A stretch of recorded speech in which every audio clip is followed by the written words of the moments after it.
mbokk yi ñu ngi leen di nuyu amaat mbégte lool di kat ci xibaaru météo yi weekend bi kat ñi ngi xaar ay taw yoo xam daanaka ubal na ci réew mi yépp loolu nag ànd nag tàngaay boo xam wàññeeku na ci digg réew mi ak penku réew mi bi nga xam fan yi kat tàngoon na lool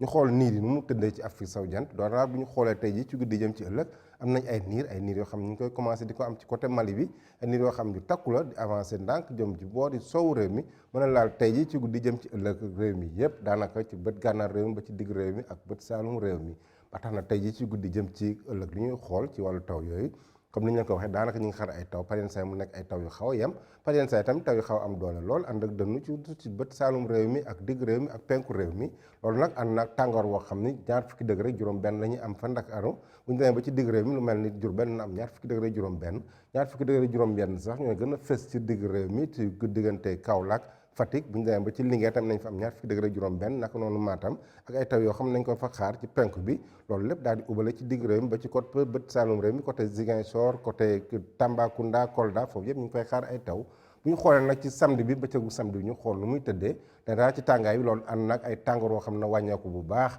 parce que tàngaay wi gën a néer mooy Ndakaaru mu am fanweeri degré diggante Ndakaaru ak Mbuur fanweeri degré ñaar ñu am ko fële ca Ziguinchor lu ci bëri fanweeri degré benn fanweeri degré juróom la ñuy am ci bët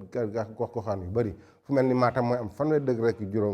juróom ak fanweeri degré juróom-ñett fële ci Bakel ak taw yoo xam dina continuer ci samedi bi ay taw yu xaw a yem par yenn saa ñu am ay taw yoo xam dina xaw a fort tuuti ci bët saalum réew mi ak bët gànnaar réew bi loolu nag ànd naag tàngoor boo xam ne du ci bëri ci fanweeri degré ñaar fanweeri degré ñett la ñu am ci gox goxaan yu bëri donc mbokk yi bu ñu ko tënkee situation bi nga xam amoon nañ ko fan yi mu am ab tekkaaral loolu sama mbokk yi béykat doon xaar ay taw yooyu na commencé tey ji ci guddi commencé ubale ci weekend bi yëpp mën a wàlli ci bët saalum réew ba côté Ziguinchor ak ba côté Ndar foofu nañ fa xaar ay taw loolu nag nouvelle bu neex la parce que béykat yi soxla nañ taw yooyu nga xam ne day matal nawet bi donc mbokk yi bu ñu amee ay xibaar yu gën a leer nañu suivre xibaar yi nga xam ne dañ koy joxe ci Facebook ANACIM bi ak météo Sénégal ak ANACIM prévision ak surtout météo ANACIM www.anacim.sn donc loolu la ñu leen di doon tey di leen dig daje ba suba ak jàmm wasalaam